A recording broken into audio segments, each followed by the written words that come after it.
Okay, so Dylan Trust, you Oh, are... right, 21, yeah. Dylan Trust is unconscious. Dylan Trust is on the floor after stumbling his way towards the nearest person.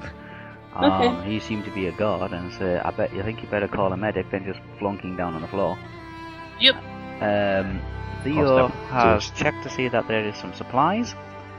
Supplies are being wheeled away, kind of thing, in ceramic pots, packed with straw and all the rest of it in crates that are on the back of a cart that seems to have left the back of the mess building, like the soldiers' mess building, and heading down out of the old city, along the new city road, the new town road, and he's dropped into a tavern and had a final drink in the miner's pick. It's alright for some, ain't it? Okay. Olwe has explained to Estelle that her sword doesn't do any kind of lighty up stuff, doesn't do any illumination tricks whatsoever, doesn't do fireworks, doesn't do like any starlighty stuff or anything like that, no torches, no magic beams, no nothing like that. She just drew her sword. She was under the impression that was something that one of you guys had probably launched into the air with regards to the blinding flash. So Estelle was asking her, was it Olwe that created that blinding flash? And Olwe saying, as far as she knows, no, it wasn't. And when Zabby said, well, like, this trip is getting curiouser and curiouser, if you were saving character. Yeah, this trip is getting curiouser and curiouser. I asked about in kind of like in this tone, like, do you ever regret just coming on this trip then? I regret mostly everything of what I did in my life. Should stay back in that dungeon. Well, I didn't want it to be in that dungeon. I just regret that I got fucking caught. No, well, yeah.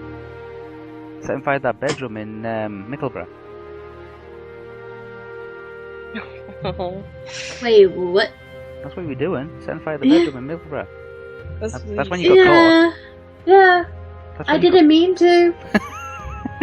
I didn't mean to. I was just minding my own frickin' business. Yeah. And I was only trying to get away from disaster when I fell into it. Yeah. This part, just not as bad. So, rating of best to worst.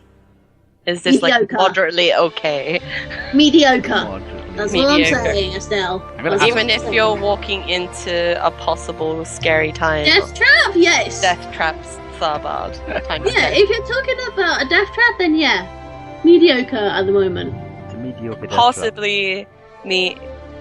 Possibly facing darkness itself, you'll be okay with it. I don't need you to rub it in anymore, Estelle, so shush. Just making sure. Yeah. Well, I am so positive to die in the hands of the Dark Priestess. Lovely. Cool. Cool. Nice, okay. God. Oh, damn it, Sally. Hey, Estelle, the last few days has been in Saki as fuck, so, you know. Cool. God, Okay, so that's anything else you want to ask Golby or anybody? Anything else you want to discuss?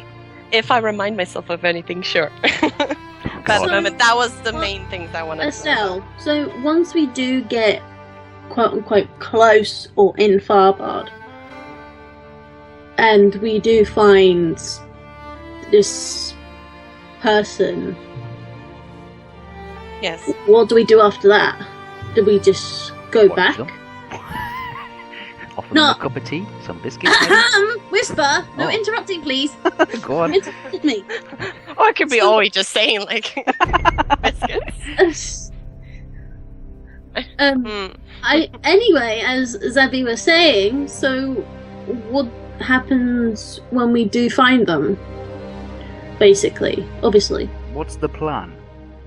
Yeah, what's the plan? If we find them alive, do we take him and go back? Or go in a different direction, or what? It's my mother, so it's a her. I wasn't trying to be rude. So, have you not thought that far ahead yet? Well, before being recognized as possibly royalty, and then actually having these guys do a garrison for Tharbad. Before all that, I was thinking that I would just get her and just go away from Tharbad if it was completely and utterly crapped on. But which way, though? Where do you go from there? That's my question. And then because of the whole, like, with the war up there, and the rest of the party was there. Like, maybe go back there to see if Theo and Dylan Trust are still there, and see if he healed up. I didn't think that far ahead. Wait, what? That was literally all I was thinking of. No. Are you saying this in character, by the way? Yes. Wait, what happened? What do you mean, what happened? You mentioned Dylan Trash. Yeah. What happened? And that, like, they were there! They were there when we left! Remember? You left them at Ilion. We left them at Ilion! Yes, we left them at Ilion, but we did not meet them in that Oh, I didn't mean Dylan Trust being injured. I just meant Theo being injured. Sorry. I don't know if I was being clear. No, you got both Theo and Dylan Trust freaking mixed up there. No, I was saying how Theo's been injured, and I probably said it too fast. That it sounded like I was saying Theo and Dylan Trust, but I meant to say Theo as in Theo's the one who's injured, and Dylan Trust is there with him, so we're going to go back and see them. That's what I meant. Thank you. I didn't mean I'm really worried then. Jeez.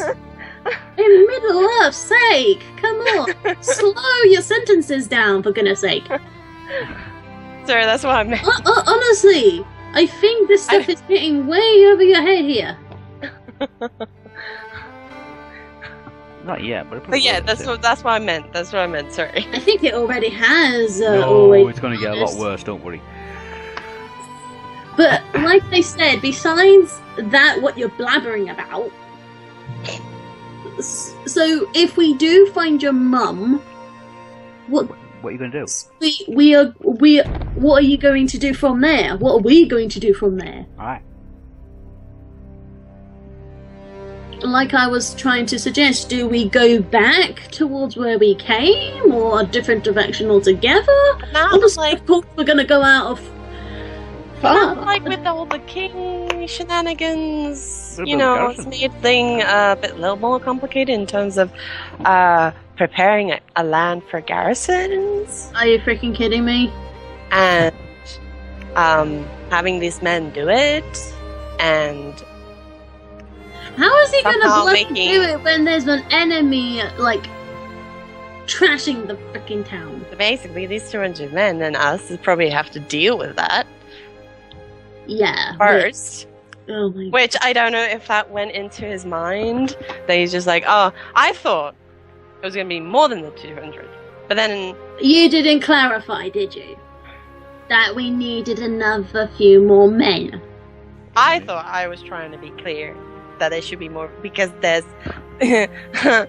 army in Tharbad. You think more than 200 men would be, a bit nicer. Zabby just puts a finger up to stop her speaking for a moment. While we're riding. Yes. Riding. While we're riding, I put my finger up just. Okay. Estelle, I'm going to get to you straight here. You have to think before speaking and acting. If you don't clarify in what you're speaking, then things like what just happened with you will not go as planned. Please tell that to the king. Okay, thanks. Well, rushed it, that's the problem. You rush way too far into things. This is what I have been seeing. You rush into danger. You rush into everything. And you're not considering everybody else's own safety and matters at hand. That's why I asked every single person if they wanted to come with me. You asked me. I didn't ask you, you twat. I was kind of injured, so you didn't. Well, he's not here, so. Well, But yeah, this like, is that's why I asked Yes. clearly to every single person, do they want to come with me to Starboard to probably die while I try to look for the last of You didn't clarify family. that, Spectate. You didn't clarify that bit. I It just was going basically to Starboard, agreed there's to probably come an along. army there. Remember, like, this was a conversation since, like, Yes, how armies are going Estelle, everywhere, I and know. an army going to Starboard, that was made very clear. It was Yes, just, you didn't say the quote-unquote possibly die. everything has a possibility of dying. It's stupid to say otherwise. Really. I only agreed to you so I can get away from the chaos of whatever just happened back there. Plus, seeing a different part of Middle Earth was nice as well. Nice. But to be fair, at that moment there wasn't really much of a problem, and if you felt like safety was a problem, I think that would have been safer for you. If that was the case. If you were looking for safety, my mission was not to do with safety or getting away from ickiness to be safe for a bit, because that wasn't the case with my mission. Okay. I was going there, seeing what kind of dangers lie, and see if I can get my mom, because possible army or armies already there killing shit. That was the point of this mission for me. Okay. So what if I said no and I didn't come along, and you had this somewhat same scenario? Listen to me. It'll be the same result. It will just have one less person. Yeah. And it didn't matter who rush came into something without knowing. And you rush into something without knowing. No, I wasn't gonna rush in. No, that's I'm just saying. That's why I wasn't Estelle, gonna go. listen to me. Estelle, please listen to me. Please. I'm saying in a situation, if this. Estelle, please. I'm trying to speak. Yes. I'm just saying. What if I didn't come along, having the same scenario, etc., without me? And you keep rushing off into danger when you know it rightfully in your head that you could mostly avoid the trouble. You would have got yourself killed. Even if you didn't have these stupid magic abilities, like whatever that predicts the future and all that. That can't help you on the fucking battlefield. That's for knowledge. Knowledge is very useful. Knowledge may be very useful and a fucking key, but it will be useless if you're fucking dead. That's why we try not to die, thank you very much. Why are you rushing into... I am not rushing yet! We're not there yet! I'm riding off now. In anger. I'm making my horse go faster. Okay. Don't run off like a headless chicken then! Just a bit, like, to have a little distance, but not too far, because I like to stay with my effing group! We're ahead of the group, you dumbo. Well, she's literally in front of the group. She's leading the group. Yeah, now. basically. She's leading the entire group, remember? Yeah, she's leading a charge into Now the I'm Greenland. gonna try and scout our road, because I know Tharbad. Okay. You probably fail at it.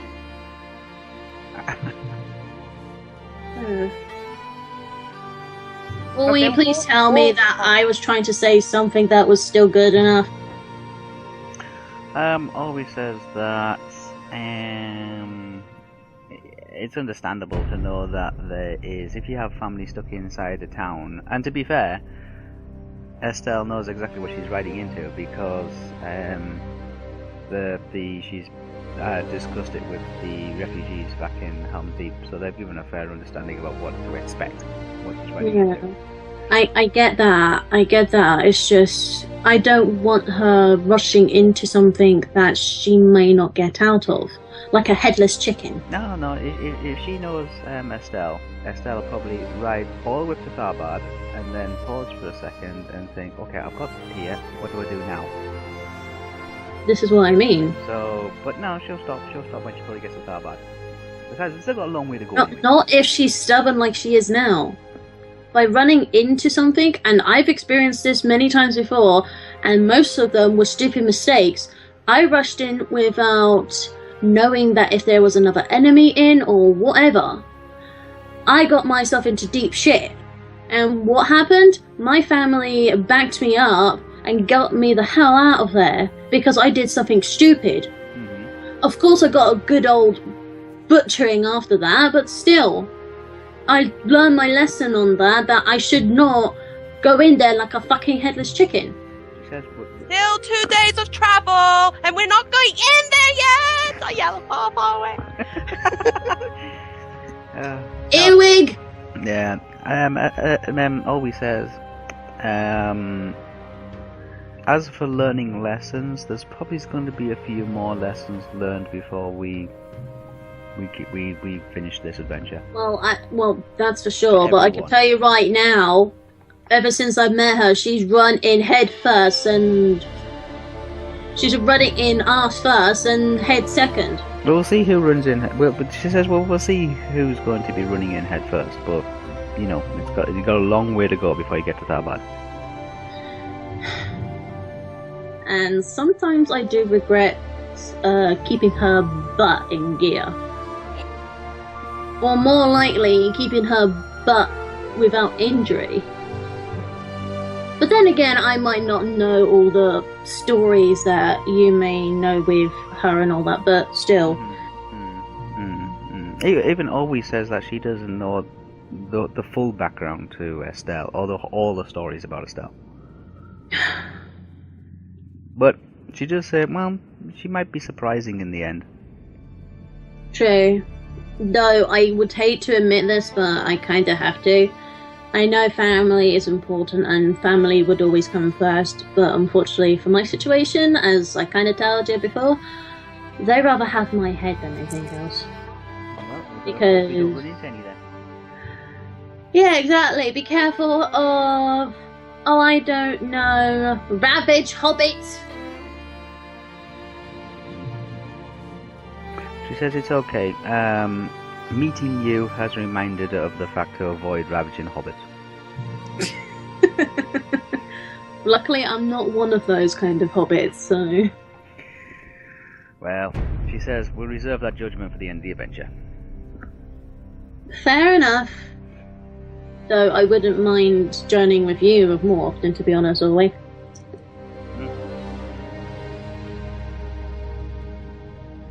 There's still plenty of adventure to go, and everybody will probably end up learning a lot more lessons before this is over, and at the end of it, Estelle might surprise everybody, so I won't worry about it. If you say so, Ollie. Yep. Though I've already learned more or less my lessons, I think. You can assure you there'll be a few more before we finish with this campaign thing. Okay, Dylan Trust. Yes. You wake up now.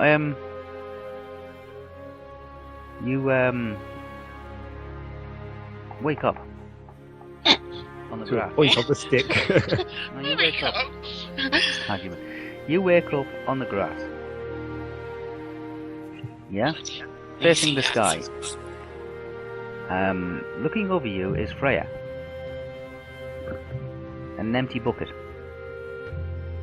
I hope to God she didn't do what I thought she did. I think she has.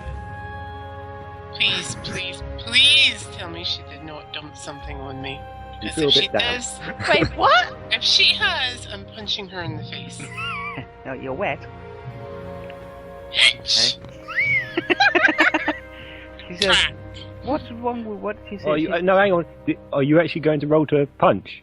No. Dimitras is on the floor at the moment, and Freya's kind of stood over his like semi-unconscious kind of body, and he has now opened his eyes and he's looking up at the sky. You can see Freya looking over him with a bucket, an empty bucket. You're very wet, and Freya says, "What's your problem?" He said, "Just had a couple of guards drop you off here." I don't oblige her. I don't care for her tone. I don't oblige her. I don't care for You her listen tone. to your Auntie Freya. I don't care for your tone, bitch. You're not my mother! You're not my mother! There's some guards, the guards have just carried you up the main street and dumped you here, like dropped you here on the grass, like just on the outskirts of the encampment. That is so nice of them. Yeah. just carry him up here and dump him there on the grass. You know, he's an elf, he likes the grass. Bastards. Okay, I suddenly gain consciousness. Like, I'm not actually going to do much of anything until I've been seen to by a doctor, FYI. So I just kind of look at her and then just kind of fade back out of consciousness. Ask if she can heal you. Nope, not doing that. No, but I don't know what her skills are, so I just kind of look like, at her. like Can you actually heal? Frey can Ask no. for a healer. No. Yeah, no. He just went up to the nearest guard and said, "I think you better call a healer," and then just flaked out on the deck. And next thing he wakes up, he's on the grass just outside the encampment, and Freya's tipped a bucket of water over the top of him, saying, "What's your problem? I've just had 2 guards drop you off here." Okay, I'm just gonna mutter, "Danger." He has got that cut across the front, remember? So that's actually not holding his top. It's a wet cut now. It's a wet t-shirt thing. Well, you said his top has been ripped and all that, so it would have been It's been sliced, yes. opened. So I just kind of say "danger" and then pass out again. Yeah, so basically just drag No, I this- like yeah. when she does that, I just kind of like vaguely look at her, say "danger," and then pass out again. Okay. As you're on the edge of just passing out, you hear her go, "Oh God!" Not as if I've got enough to deal with. You hear it Does he like- have a bucket? Crazy bitch! Water was for the horse. You better have a talk with her. I'm loving her. You've not told her anything yet. Yeah, I said danger. How much more? Okay, we'll leave. Right? Well, say I have a fucking cut. Can she not see the cut? Can she not Only a see cut. that there's a big... It's only a cut. It's freaking- yeah, it's only a cut. It's not like you've lost an arm or something. It's not like you've got a spear in your pelvis, you know. That's true. Yeah. You're talking to a He person faints at the who's sight been of around. blood. Yeah, it's been around in a training academy that sees injuries, everything from falling off horses to being cut, being beaten up and all that kind of stuff. Yeah, so to see an elf being carried up by 2 guards and then just say, "Hey, is this one of yours?" "Yeah, we found him down in the old camp. Can we just leave him here?" And just drop him on the ground. Please tell me they didn't just forcibly drop me on the ground. Well, they just dropped her. Yeah, they just put you down on the ground. And said, "Well, we'll just leave him here. Oh, Is that okay?" they put me on the ground. They didn't just like dump no, me on they the ground. dragged you. So They won't just drop Oh, it on the wonderful! shoulder. They dragged me. Oh, great. God Your knows hair's what probably shit full I was with gonna shit. Yeah, God So- knows the what kind ground. of shit I was getting dragged So through. there's 2 guards that carried you and dragged you and kind of like just turned to Freya and said, "Is this guy with you? Is it okay if we just leave him here?" Yeah. So you wake Beautiful. up. All you're doing is you're just seeing the sky, and your face is wet, your hair's wet, your shirt's wet, and Freya stood over the top of you with an empty bucket, saying, "What's your problem?" Well, I think I've tell got her enough to sort danger, and I pass out. Like I really don't care at this point. I'm just telling her there's danger. I pass out, and that's it. We hear, just on the verge of you just passing out again. You hear her say, "For God's sake, it's not like I've got enough to do already." Well, I'm sorry, bitch, but No, you don't get to reply if you pass I out. know. That's not the character saying that. That's me saying that. I'm sorry that I'm adding to your like already big list of responsibilities. You But have you know, no idea. I think the fact that we've lost something very goddamn important that could be Nope. world destroying is a little bit more important than what color the horses. Maybe actually have a conversation. Shut it. I'm not there, so whatever. I've traveled across a friggin' deserty type place. Oh, no. Well, whatever. Before and after, you still haven't told anybody. Yeah. Probably. Plus, Properly. I got into a fight as well where I lost half of my life. So screw Which you. no one knows what happened until you tell them. Bless you. That's okay, because he's unconscious, so Freya gets to do something.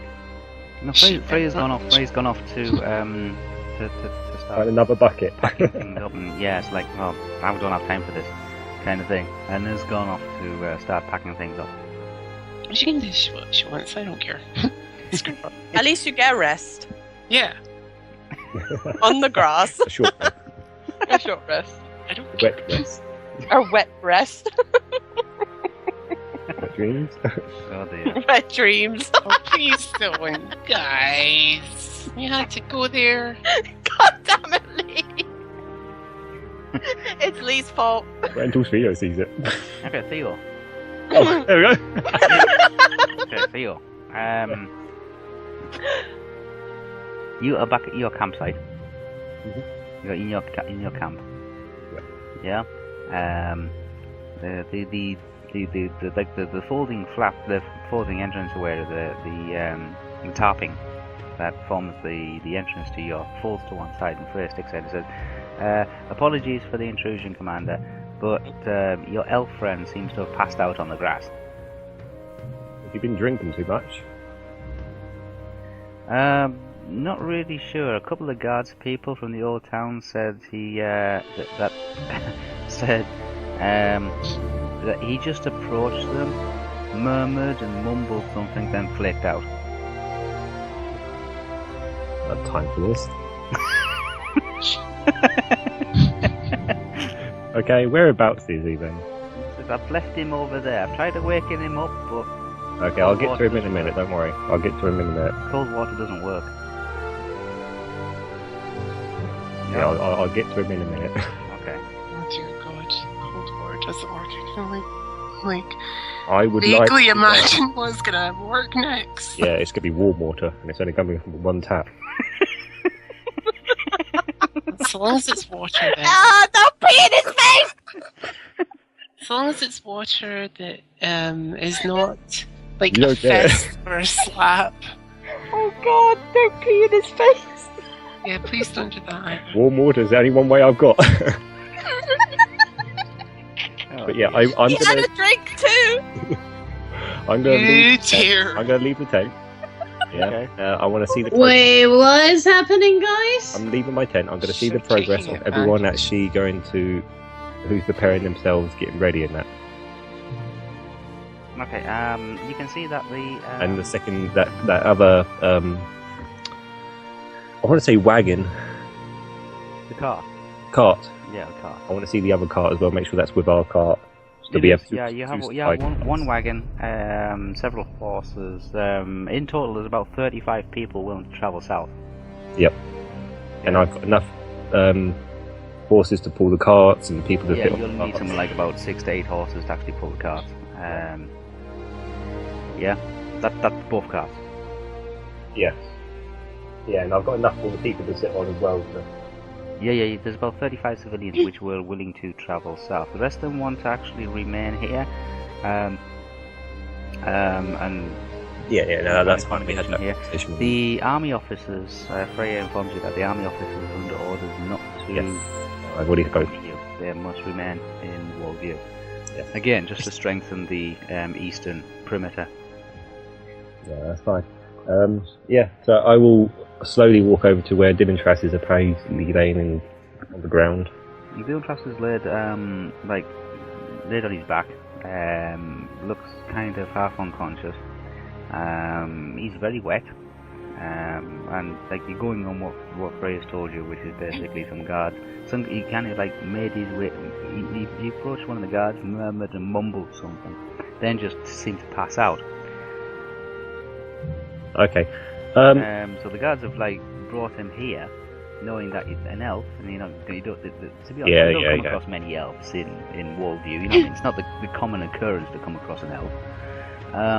Took him to the outskirts and saw the encampment and thought, oh, maybe he's from like something to do with these dudes. We just take him up there and just check in with them. And spoke to Frey, and Frey said, "Is this guy like? Is this one of your one of you lot?" And Frey says, "Yeah, it is. Just pour him there on the grass." I said, "We'll just leave him here then, shall we?" And I was like, "Yeah, okay, right, okay. We've dropped him. Let's go back." Yeah, no worries. What sort of progress is everyone getting? Like, sort of getting their stuff set out. Like, how long do you reckon? Almost free. You probably got about 20 minutes, 30 minutes or so before you'd be starting to move. Okay, so probably in the next 10 minutes I start organising people to get on carts in there. Yeah, there's not that many to organise with only 35 of them. No, that's fine. I say in the next sort of 10 minutes I organise people getting on carts and who's going where, and then at the end of that 10 minutes I want to pick Dylan Trace up and just put him on one of the carts. Okay. Yep, you pick them up. So yeah, if time them passes, fast, I want to pick him up and then put him on the cart. You just throw them on, like not throw them on, but like throw roll them onto the back of one of the carts. Yeah, just with some of the civilians. Yeah. I'll just say to the civilians that he's probably had too much to drink. He's obviously been in a bit of a scuffle because he's got a bit of a cut on the front of him. Just keep an eye on him for me. Will you make sure he doesn't fall off the cab wagon? Yeah. Freya is in the last short step, last few steps of actually taking down your commander's tent and packing it all away. Yep. Yeah. As she's packing away, she mentions to you that last time she saw him, saw Dylan Trask, he was heading towards a gambling den. Ah, maybe he's... Okay, the pit is... Yeah, okay, and I say to Freya, he likes to take some shiny stuff occasionally. I wonder if someone's caught pat on him. Okay, well, I just make sure he's got a pulse. Yeah, he's got a pulse. Okay, good. Okay, Steele's checking my pulse. I actually do want to, come round to consciousness. You don't get the chance of when you want to come back and go... Can I? The DM's rule. Yeah, That freaked me out. I'll punch you in the face. Well, in that case, can I, could I wake up, or could I, move, or say something in my, not conscious sleep? Maybe. What's your constitution? Constitution, Your constitution, total. So not your total, your base. What is it? Was it under? On the top. Oh, Constitution is, the value is 60. Value, yeah, what's your value? Plus... 60? Yeah. Okay, you have to roll 60 or less. Okay. Yeah, let's do a roll. Oh boy. First roll of the night. Yes. 60 or less. Your constitution. 60 or less. Because it's bodily chill. Oh my god. 29. 29. Okay. Yeah, you can... It's a great chance that that's a low roll for this and nothing else. Yeah. You can, you're aware of, subconsciously, dream-like state, lucid dreaming kind of thing. You're aware that you are surrounded by people who seem to be, moving you and prodding you and, rolling you around and all that kind of stuff. It's oh, what's going on here? This is not right. You open your eyes again, and you can see the oldest, most ugliest guy that hasn't had a shave. He's got this matted beard, he's got this spiky out struggly hair. Yeah, and he's missing pretty much nearly all of his front teeth. Oh. Looking down at you, smiling.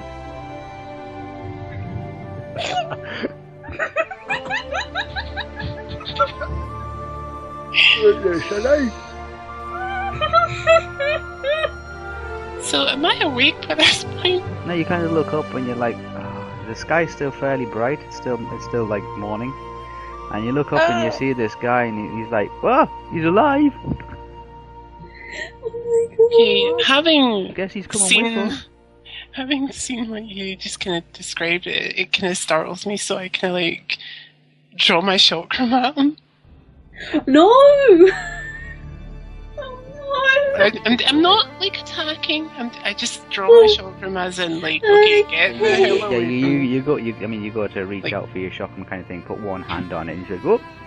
Looks like your laddie's coming with us then. He's breathing after all. Oh my lord. Okay, I ask him, where am I? Who are you, and why are you standing over me?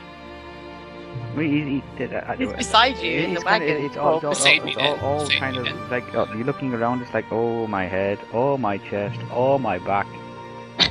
Yeah. Oh my god. And you're Why looking am I around, Oh my everything. And Even down below. it takes a few minutes for you to realise that you're in the back of a wagon, surrounded by a whole load of strangers.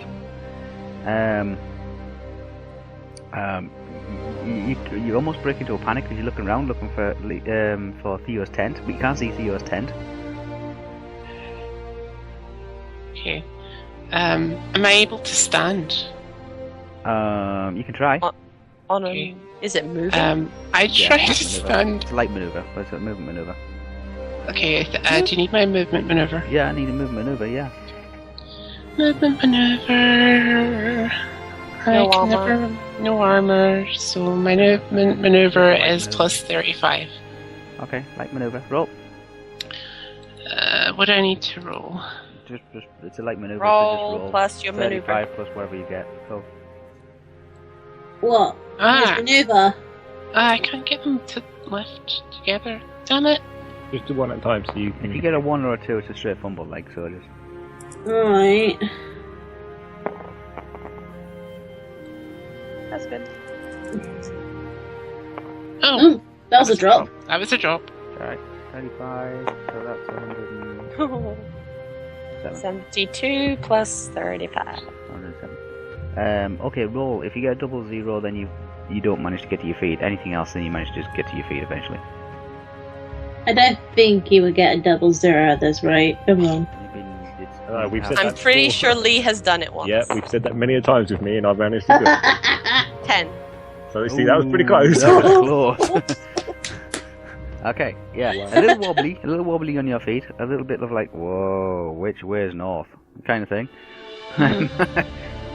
Yeah, Which way's east? Which way's east? that came like a few milliseconds after which way was up, and that came a few more milliseconds after what time of day it is. Yeah. Okay. Looking around, you can see that there seems to be people kind of packing things up, putting things on the cart. The guy, his face that you first saw when you woke up, he's sitting like he's sitting down like opposite you. You're stood up in the cart now. Okay. You can see people like loading stuff up onto another, like onto the cart and onto the wagons. I asked this guy, what's going on here? He says, Why am I in this cart? Oh, the Rohan guy, he put you in here. What Rohan guy? The guy leading this caravan, this exodus, this excursion, this journey, this relocation. Okay, without warning, I just jump off the cart. Okay. Okay, so do I need to roll again? No, you're fine. You can jump off the back of the car. It's not moving or anything. Okay. I just kind of like start looking around to see if I can see Theo. And while I'm doing this, I'm doing it in a kind of panic, so it's like I must find him. Okay, you're looking around, trying to find Theo. Theo, Yellow. you are stood talking to Freya. Yeah. Freya has finished packing away all the goodies and whatnots and all that kind of stuff, and she's tying up your most useful pieces of item and equipment and all your necessities and things like that onto your saddles. Yes. She's making sure the reins are all clean and tidy and tightened up properly, and they're hanging the correct way around and all that kind of stuff. And she looks across and she can see Dylan like staggering. Okay. Like jumped off the back of a cart and comes staggering, kind of like he's walking, but he's kind of walking like cross-legged, kind of like just like little wobbly on his feet. Yeah, like he's got like sea legs. And Freya turns to you and just says, your friend's coming over. Doesn't look too steady on his feet, mind. I will turn around and see if I see him. And if I see him, I will start walking towards him. Okay. You can see him. He's come wobbling over. He's kind of got his arms out, like to the sides, kind of like keep his balance. I will stand about 10 feet away. Okay. Zimtras is still walking towards you, like wobbling. Yeah, well, it just looks like he might be a bit like drunk to me, so I just wanted to make sure. I just say to him, like, what? Bad night in the gambling den? Wasn't the gambling den. I went out into the world, into a specific mine in particular that spiked my interest because one of the men at the actual training academy said that it was bought by a woman in black. Didn't you get my note? I did, and I just tossed it towards him. I catch it and kind of look at it and say, yeah, you really should have followed up on this one because we had a nice guy who was completely bald, ginger beard, probably one of the mercenaries who now has one of my... Before you can start explaining it, I care not anymore for that situation. I gave you the chance to go with Morin. Yeah, you went on your own. You left the bed and just went on your own without informing anyone until it was too late. Well, at this point onwards, if you have anything to do out there, that's your problem, not mine. Okay. Well, it sounded like the two of you were having a really good argument about it. I turn around and start walking off. I walk off as well. I go back to my horse. Okay. Ah! Well, fickety fuck. Not everyone's arguing, it's just this was going to happen straight from the get-go because he just left the conversation. Well, arguing in both points, Jesus Christ. I mean, no, I love the parallel because there's arguing happening one way and there's arguing happening the other. Sorry, because I mean the parallels will continue because, like I said tonight, I've got two maps kind of thing. And Yeah, we have the parallels there, The parallels but we're doing the Yay. parallels Yeah. too in terms of RP. It's great.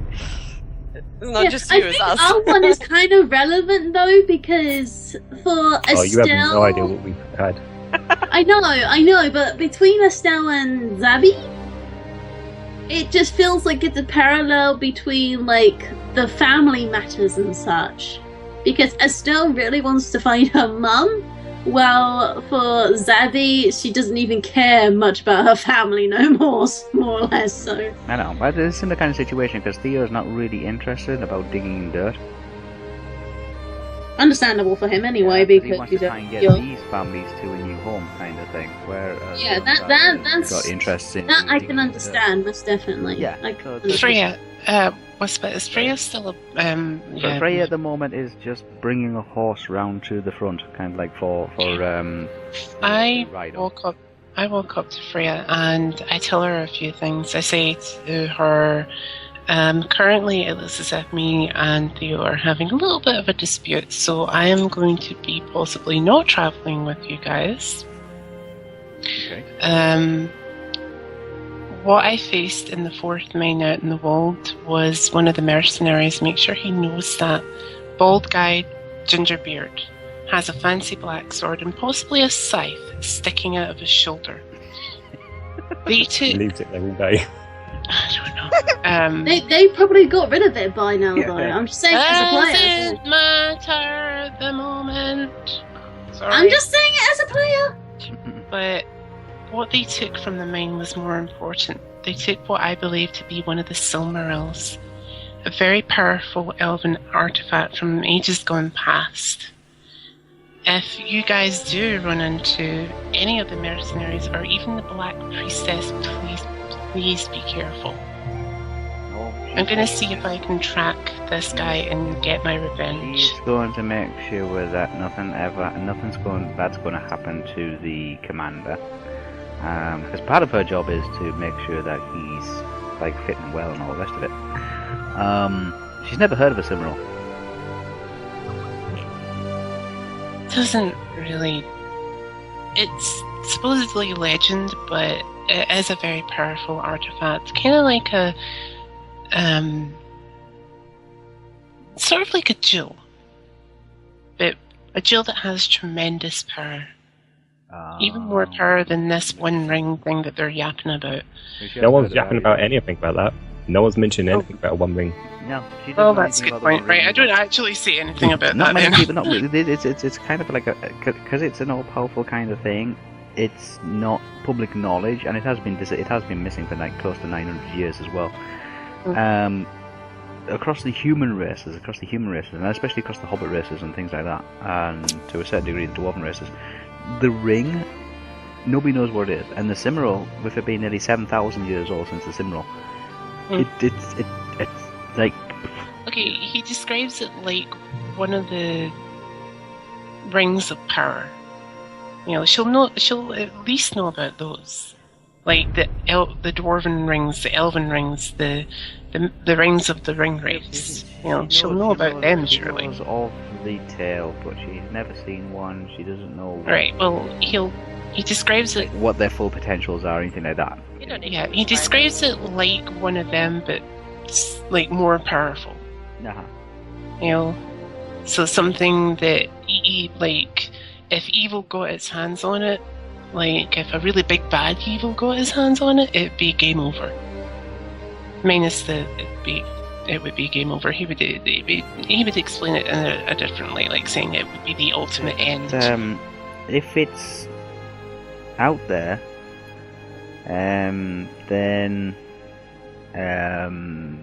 like somebody somewhere will know about it, and she's sure that probably measures are all being put in place to be able to deal with that. At the moment, her job, and like she said, if you just let her do her job is to make sure that the commander's fit and healthy to actually set up a base at Kalos and to keep the Beacon of Gondor and Karnhad running, functioning properly.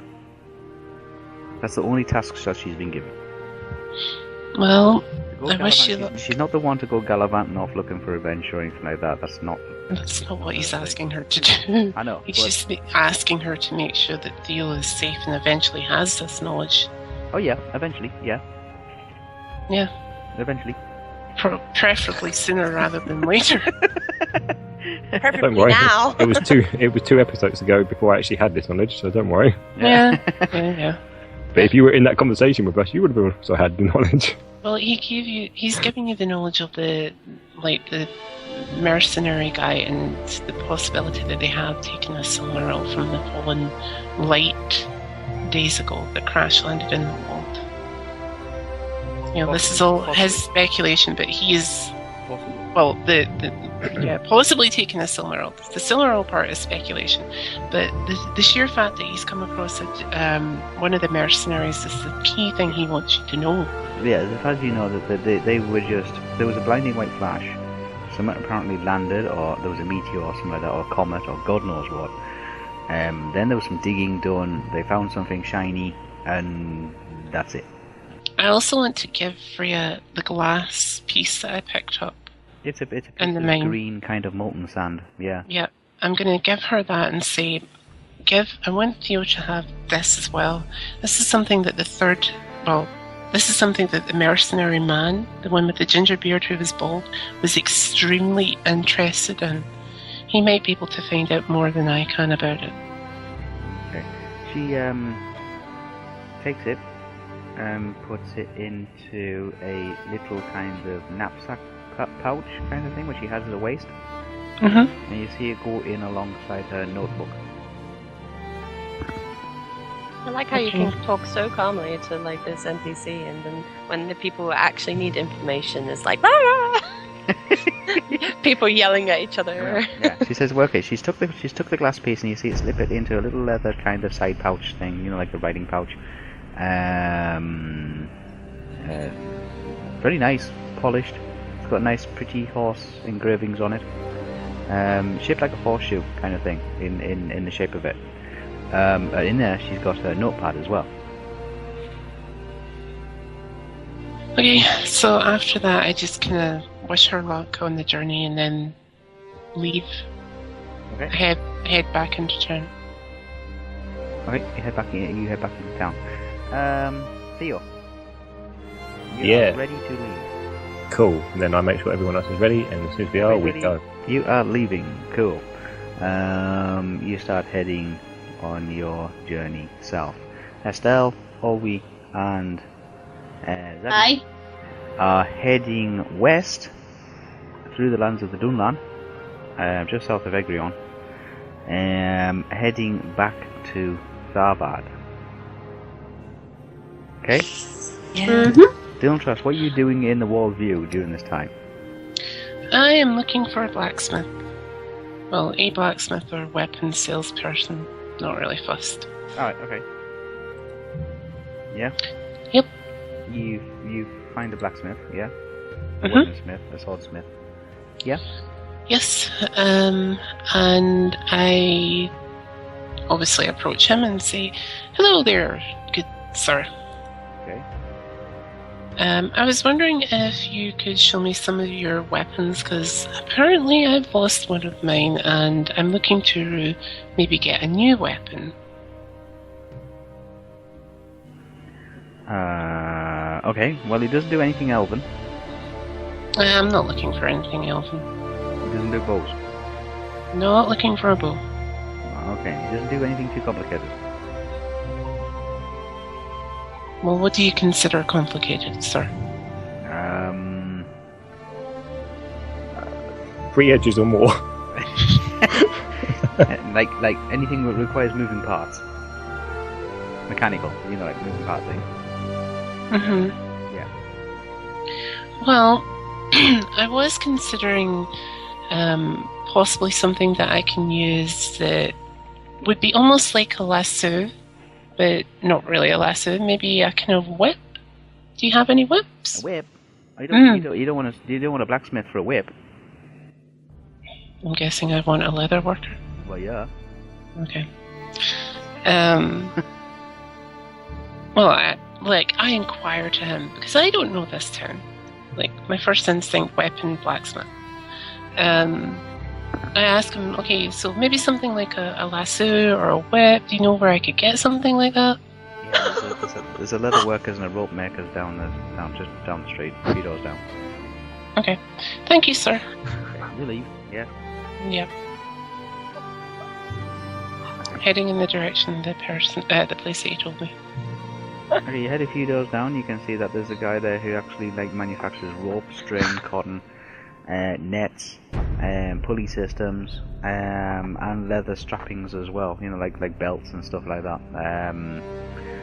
Straps for bags, handles, stuff like that. Anything that requires shoelaces, anything that requires long, thin pieces of either leather or cord or rope. Okay. I say hello to him. It's like, "Good morning, sir." Or afternoon, depending on what time. It's like an elderly guy kind of behind the counter. He's got half-moon glasses. Okay. Does he hear me when I say good morning, sir? Yeah, he looks up. He's got this huge red nose. Like really, really bright red. Huge, big nose. Is that all I can think when I see him? That's all you can see. You see this huge, massive, flattened, big nose. It's like it's not bright red, obviously. It's like a very, very bright pink. And when you look at his eyes through his glasses, yeah, they're huge. I mean, it's like the magnification is like times 3. It looks like he's got these huge eyes. These glasses are really, really thick. Really, really thick lensed. Okay. Hello there, sir.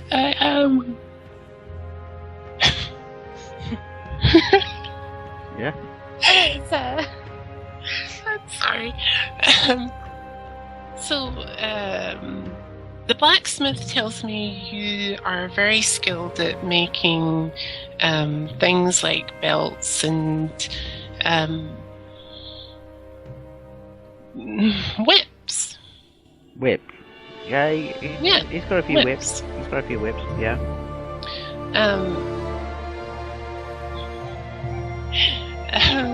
I was wondering if you have any whips for sale. He's got a couple, and he kind of like wobbles his way around the counter kind of thing, like stepping over a few boxes and like trying to squeeze between the end of the counter and the edge of the wall of the shop itself. Yeah? Yeah, and he kind of like pops. It's like as he slides between the end of the counter and the wall, he's like, look, you watch and you think he's going to get stuck. He's going to wedge himself between the wall and the end of the counter, and then he just kind of like slides his way through and pops out through the other side. He's like, oh, whips, yeah, over here, and he goes over to a shelf and moves a few boxes around, and all these boxes have been there for like years. They're covered in dust and all the rest of it. He's like, not that one, not that one. He puts that down on the floor, and he's reaching up a bit more, and he's like, go hold of another box, and he's moving it to one side. He's dragging it to one side. And he says, oh, this one here. And he pulls it forward, and in it is two whips. Okay. What kind of whips are they? Like, what type of whips they show? The two normal bull whips. Okay. I ask him, okay, what length are these whips? Like, how long are they? He's not sure, so what he does, he'll measure them. Thank you. Okay. Yeah? He says,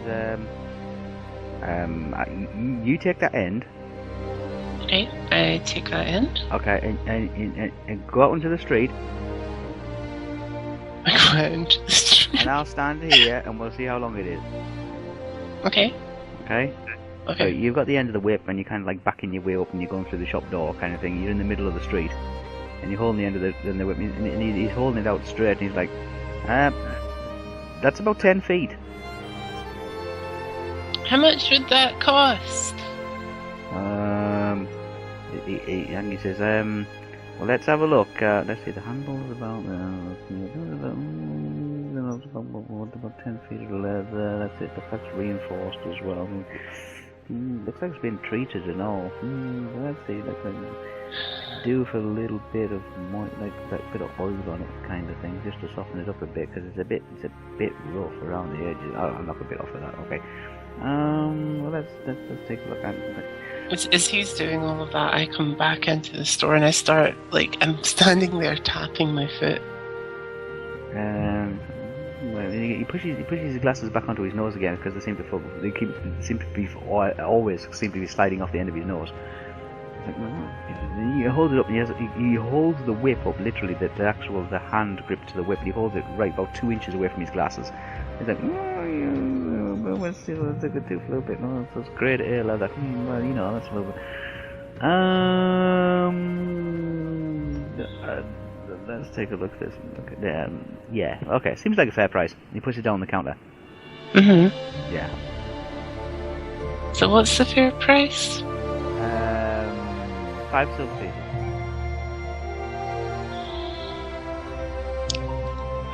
5 silver pieces, well, yeah. Right, I then start inspecting the whip back. Okay, yeah. So, 5 silver pieces, yeah, well, yes. I look at the handle. What kind of design? Is there any kind of design on the handle? It's kind of like a lattice style on the handle. It's like it's got a loop on the end of it, like a leather loop for like putting your hand through it. You like your wrist through it, like a wrist holder thing. It's about 1 inch thick. The handle itself is about 8 inches long. It feels pretty heavy. It looks like it might have a weight in one end. Yeah. Yeah. I'm looking at it and I'm inspecting the You're not too sure what the leather is. It could just be like just normal cow leather kind of thing. But it's dusty. It's black, and it probably could do with a bit of maybe some oil on it or something like that. Right. As I'm inspecting it, I say to him, I heard you saying something about it needing to be treated. Would that be something that I would need to do daily if I was to buy this whip? No. He says, what you want to do is you want to get yourself some oil, probably some like lamp oil or something like that. Just give it a good rub down with a good bit of like stretch it out. Yeah, unravel it, because it's been coiled up on the shelf for God knows how long. Stretch it out. Give it a good soaking of some lamp oil, and just let it just soften up the leather again, let the leather just fall back into shape, fall back into normal shape again. You don't have to do it all the time, just every once in a while or so. Now, did he say that the 2 whips were 2 bull whips? 2 bull whips, yeah. And is the other one the same length? I don't know. Do you want to measure it? Please. Okay, so okay, you get that end. Mhm. We'll see how long this one is. Yeah. Yep. And again, you go out into the middle of the street. It's nice and sunny. You find yourself stood pretty much like looking down, like where you were stood before, because you can see where you kicked the dirt, kind of thing. Like, okay, it's approximately about the same length. Probably maybe about 10, maybe 11 foot. And are they both about 5 silver pieces? Yeah, 1 gold piece if you want them both. He says he'll do you a deal. I don't think I have gold pieces. How many, like, just out of character for a quick second, how many silver pieces do we need to have at least 1 10. gold piece? It's 10. Oh. Okay then. 10 silver pieces is 1 gold piece. How, I then ask him if, I ask him if he was to treat the whips. Okay. Yeah. How, would that be any extra cost or no? He'll give you a jar of somewhat like paraffin oil, like a wax oil kind of thing, that you can treat it with. Okay. 2 silver pieces. What, for the oil? Yeah. It's special. It's a nice oil. It's good oil. And I bet you're wishing Zebby was there with you right now. Actually, no, I don't. Really now? Yeah. Because initially, if you look on my character sheet, you'll see that I already have 10 silver pieces, plus the 9 silver pieces that I picked up from the gambling den, which puts me at a grand total of 19 silver pieces. Okay, fair enough. Okay. So he wants 12 silver pieces if you want the 2 bull whips and the jar of oil to look after them.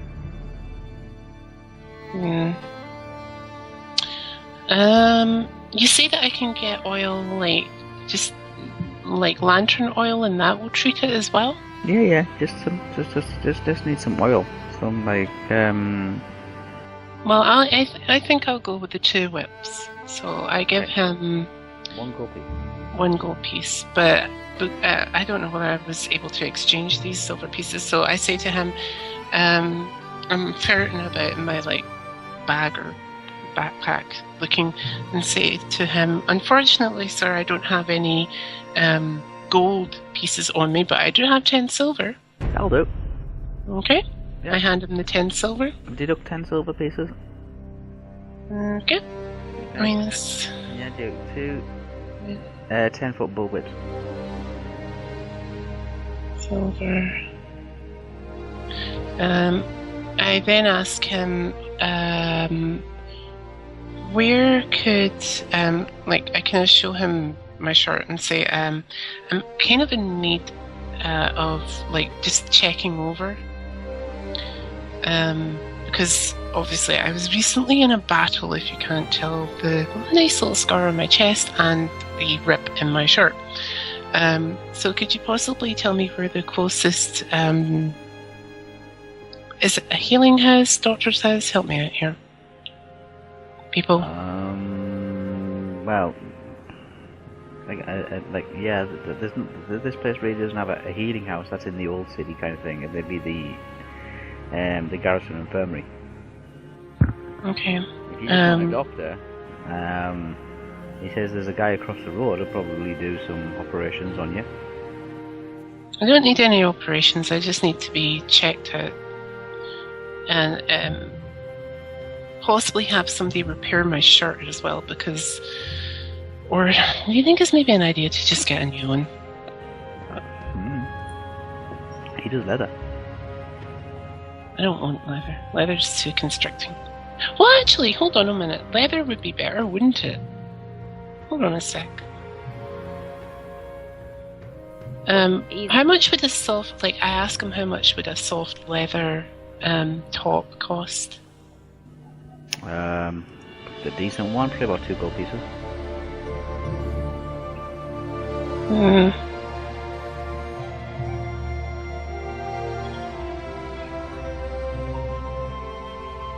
Okay. I just thank him and I leave the shop. Okay. And then go in search of some oil for my whips. After a while, you find some a store vendor, like a market vendor that will supply you with some oil. Okay, how much is that going to cost? Yeah, they'll only charge 1 silver piece. Minus 1 silver, so it's really minus 11 silver. Mhm. Okay.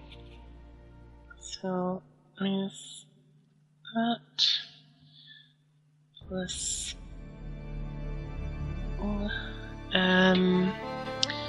I'm also looking for a new shirt or t-shirt of some description. There's plenty of like. But I don't want to pay for it. Hey. I don't want to pay for it. I'm gonna steal one. Okay. There's plenty of washing lines hanging around. Yep. I'll look around to see if there's a shirt that's kind of my size and that's kind of either greyish or like it looks as if it could be sturdy kind of thing. Maybe I might steal like a couple of them. Yeah, I mean, there's various shirts hanging out on various washing lines. Can I see anything that looks as if it's been used in a battle before? No, I don't think. Not many of the shirts have been used in mine. Can I see anything that's kind of like possibly soft leatherish type shirt? No, they're all cotton. Okay.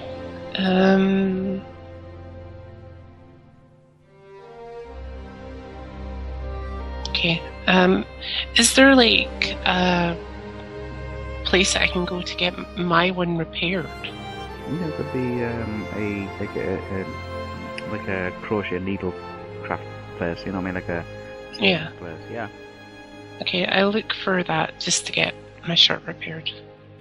Okay. You walk around for a little bit and you find a small little like stall kind of thing. It's not really a shop front, and somebody who will do sewing repairs such as buttons and the seams and stuff like that.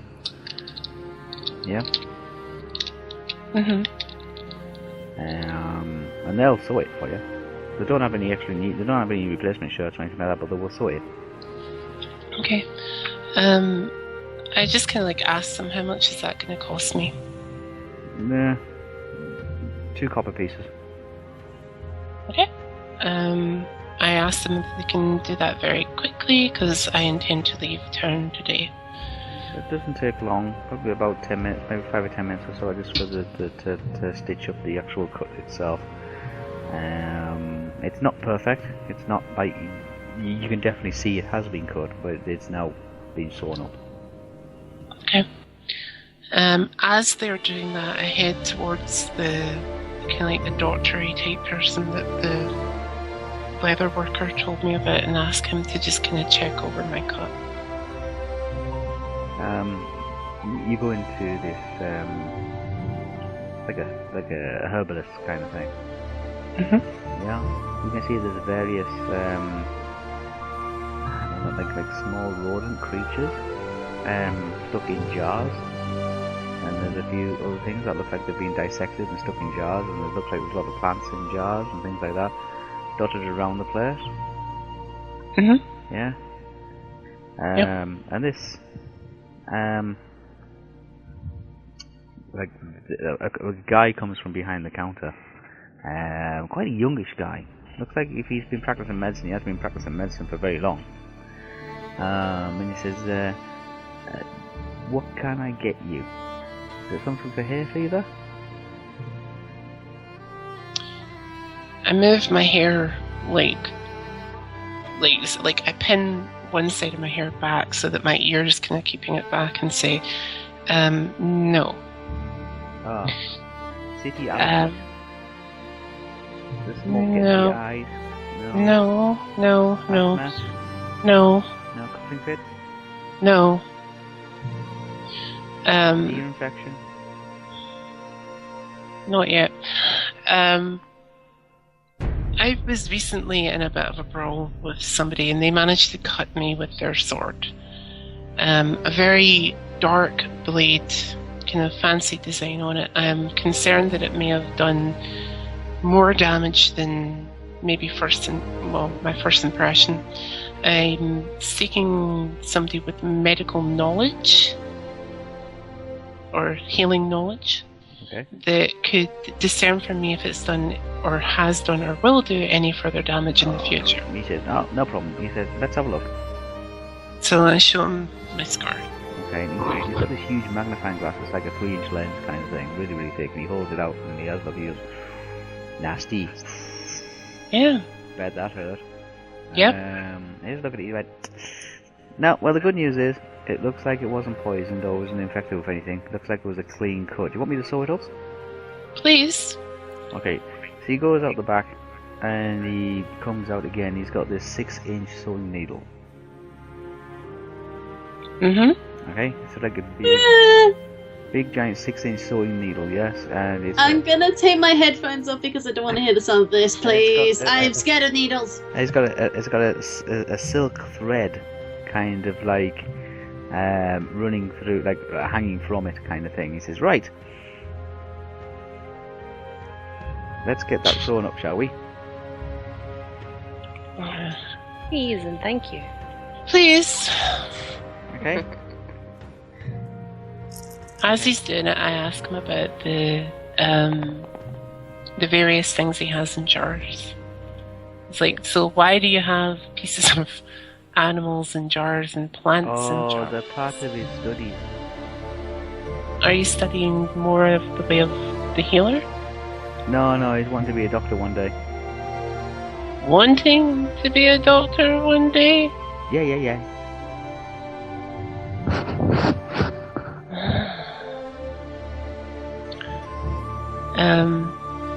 I'm now after him. Every time the needle goes in. Yeah. Now as he's after having said that, I'm watching him as he's stitching up my wound. No, he hasn't started yet. Oh, wonderful. Yeah. Mhm. Okay, he says, he says, and he's forgotten something, and he puts his needle down, and he goes out the back. And he comes back and he says, nearly forgot. You need anaesthetic. No, thank you. He comes back and he's got this bottle. It's a clear bottle. It's quite a large bottle. It's like a bell-bottom bottle with a very long neck, and it's got this like, I don't know, like kind of like a strange kind of chemical green kind of floating around inside it. Right, I'm perceiving the shit out of that. I'm sorry. Okay. The knockout liquid is what it is. Yeah, probably.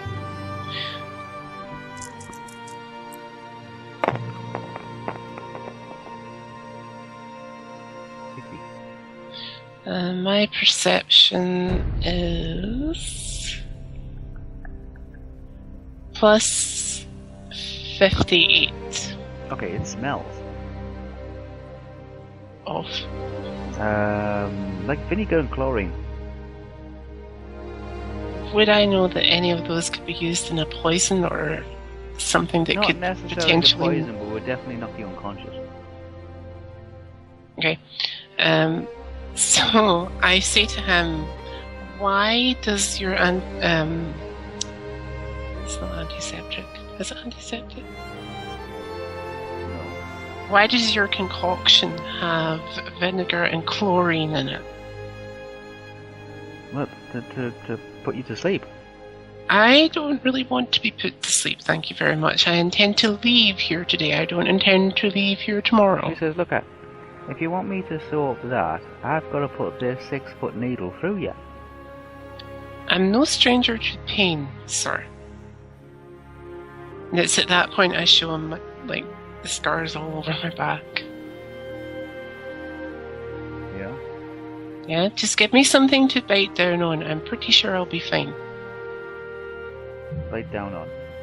Mm-hmm. Okay. He says, are you sure? I'm sure.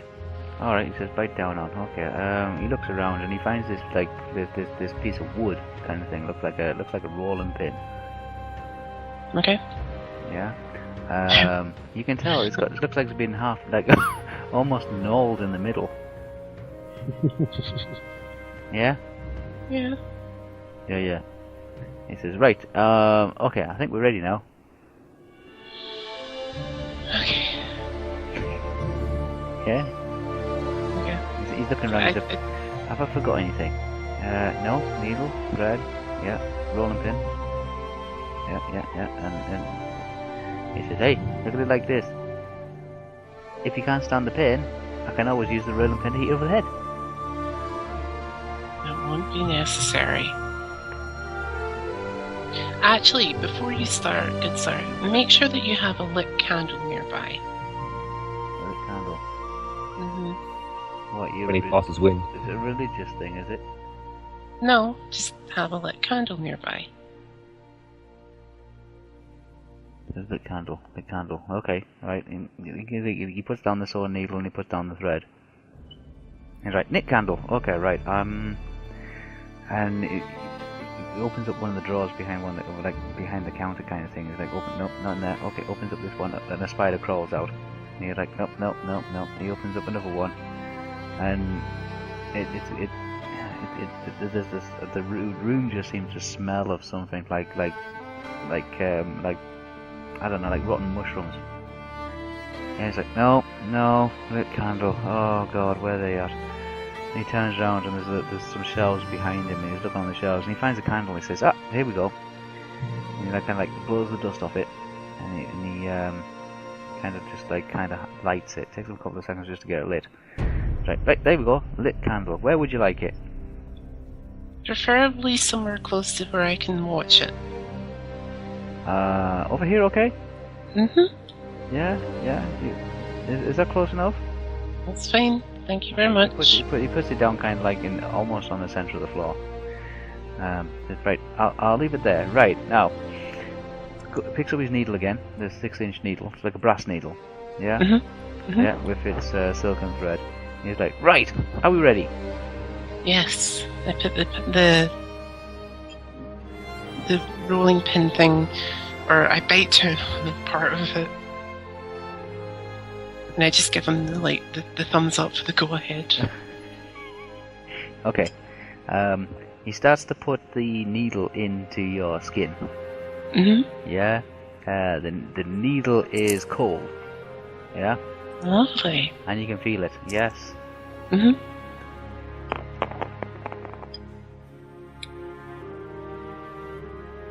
Okay. The pain is so much. This goes on about 30 minutes. No, it's alright, it's okay. Okay. You roll a dice, you gotta get 90 or less. Oh, you have to roll. Can you withstand the pain? 79. 79, okay. He does the first stitch. Oh, do you have to roll every time? Yeah, he does the first stitch. It's like, oh my god, that was like, yeah. Yeah. You lose 4 hit points. What? Oh. 19 now. I knew it was going to happen like that. You're gonna go unconscious soon. Oh, gosh. Oh, this is So, fantastic. oh, okay, that's the first one. For done. 12 more lines. Only another 3 more to go. Oh, wonderful. Bet you wish you had an Estelle now. Shut up. Shut up. Why, you wouldn't have healed him. Exactly. I don't care. I would have helped anyway, Okay. regardless if he is an ass to me or not. This is right. Oh, Okay, 3 more to go. heal. Okay, 3 more to go. Okay, yeah. Are you ready for the next one? Yes. Oh. Okay. Roll. You gotta get 80 or less. Is it going lower? 32. Okay. Yeah. Yeah. Gets the second one in. You lose 2 hit points.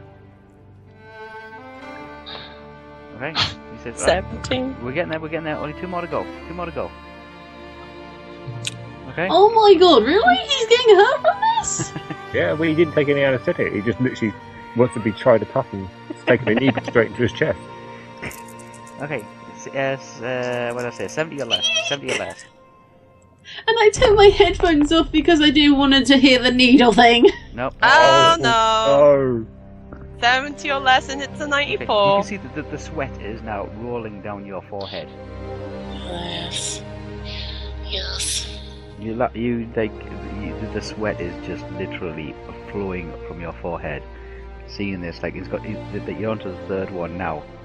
Knowing that you've just got one more to go, it's like, and then you blank out. Okay. Okay. Yep. Just FYI, I'm gonna just note this real quickly. The whole time he's stitching me, I was looking at the candle. Yeah, you're looking at the candle. Yes. Focusing in on that candle. You're focusing on the candle, and yeah, it's still blanked out. Okay. Okay. I hope he finishes this job. Hope you what? I hope he finishes the job. Okay. Okay. For everybody else has been traveling. Mhm. Yeah. We're gonna skip forward a couple of days.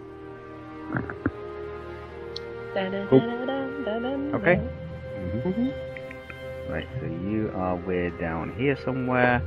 Intred wakes up 2 days later in a boat far, far away. The boat. Tied his hands, gagged in the mouth. You are off that way. I'll bring you onto the map. Naked. Map gets loaded up. Dylan Trust, you are at the moment. You're the last thing you see is just the light of the candle, and it's like the pain and the sweat, and it's like, and you're gnawing down on this. Yeah, the needle's ended. Yes.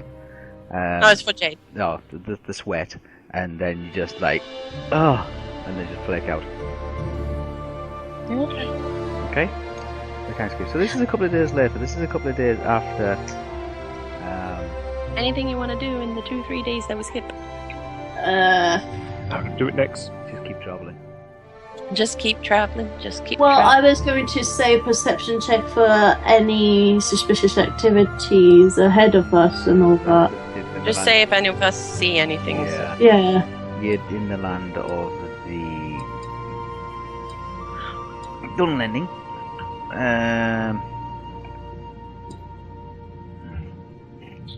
Okay. There's nobody. It seems to be uneventful for at least 2 days, and the weather hasn't really changed an awful lot. The first day was quite sunny. The second day was a little more cloudy. Okay. You haven't quite made it all the way to Farbad. Farbad, sorry. I thought Farbad was bigger than this. I remember it being bigger. Yeah, well, they haven't quite made it to Farbad. Farbad's up kind of like over here somewhere. Oh. You're almost there. You've arrived at a small little place called Lennox Dunan. Okay. Lennox Dunan, which is this kind of place here, yes? Mm-hmm. Yeah. There's a few sites of interest which are around Lennox Dunan. I'll highlight them. Please and thank you. And there might be of some significance to you. Towards the south, this area here. See this here? Yeah. This is referred to as the it's an ancient temple. Oh. Okay, it's an ancient temple site. Yes. This is Lennox. This small little building here, this small little kind of site here, just down from this road. This is the road itself. See how it goes from like east to west. Aye. Yeah, and then there's another little branch kind of here. At this one. So here, which way would we be coming from? You're coming from this direction on this map. So there's the Gap of Rohan. This bit here. There's Yeah, we're going. So you've come through this area here, yeah? So from this side then, yes? Yeah, Okay, gotcha. Okay.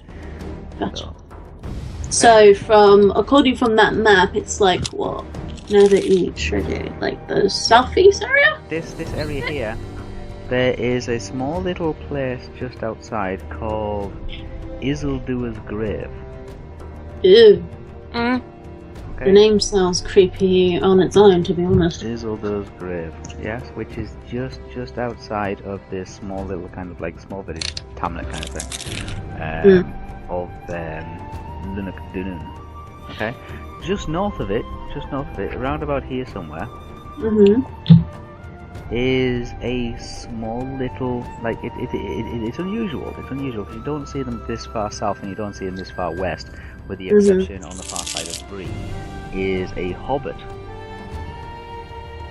A hobbit? A hobbit residence, like a small little hobbit town called the New Marsh. Okay. Called the New Marsh. Okay. The New Marsh. Okay. Yeah. Well, I wasn't expecting that. Okay. Okay. Mhm. So I'll clear those off because they'll still be there when I load up the next map. Kind of thing for you guys. Okay, so yes, so you arrive in this place. It's called Lunnockdunnen. It's a small little place, kind of thing. There's a few places of interest in there, kind of thing. There's a small little hobbit habitat, kind of thing. Yeah. Probably all 3 or 4 families, not many, called the New Marsh, which is just up along the riverbank. And then there's a temple towards the southwest, and there's a small area of interest called Isildur's Grave. Just boy. outside. Whisper, can Zabby, like, put her hood up just to cover her face at least? Yeah, you can cover your face, yeah. Yeah, she wants to do that just because she's paranoid about the little hobbit area right now. Okay. Yeah, that's fine. That's fine. You're approaching this town. You still got a good bit to go to Tharbad. Tharbad's kind of like over here somewhere, you know, these marshes area. Yeah, sure. But you are at this small little village called Lunnockdunnen. Okay. As you ride into the town, kind of thing, you're riding along this road here. See this road here? Aye. This is a bridge, and this is a covered bridge. It's got a roof on it. Yeah. Before it enters into a wooden walled enclosure, kind of thing. Yeah. Yeah. You're riding into town. Slowly riding. You're not galloping. You're slowly riding into town. You can see there's various buildings around. There's a village church, kind of thing, like devoted to one of the Valor.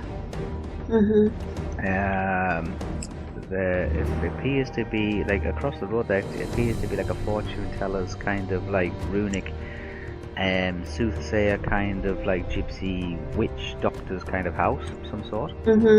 Yes, there's lots of little like dream catchers and crystals and things like that, and runic stones in the window, and